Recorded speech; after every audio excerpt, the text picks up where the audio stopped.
Hi everyone, so nais ko pala magpasalamat sa mga sa akin, nag-subscribe sa akin sa YouTube. So meron akong 75 subscribers, so happy na ako doon. At dahil doon, napag-live na ako sa YouTube o my channel.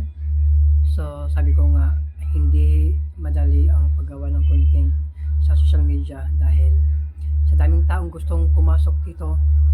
So ang dapat natin gawin ay tayo ay mag step by step kung hanggang saan tayo. Ang malaga meron tayong memories for the life habang tayo'y bata pa, habang tayo'y malakas pa. So gulang-gulang tayo kasi hindi natin alam kung hanggang kailan to, at hindi natin alam kung hanggang kailan ang pagiging content natin dito. Pero para sa akin, nililibang ko ng sarili ko.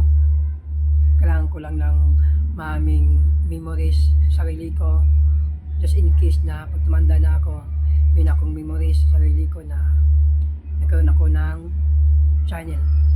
So sa lahat dyan ng gusto gumawa ng mga channels, go lang, huwag lang kayong mahiya. So kailangan natin ng tibay ng loob at saka kapalang mukha. Yun lang ating kailangan dito. Kasi kung wala kang kapalang mukha, so wala ka. So kailangan talaga kapalan natin ating mukha dito para sa ganon ngayon tayong ambag sa mundo. So yun guys, thanks for watching and salamat ulit sa mga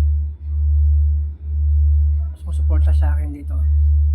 Hope na yung lahat dito mag-enjoy and laban lang sa tamo ng buhay. Thank you for watching guys. Ingat.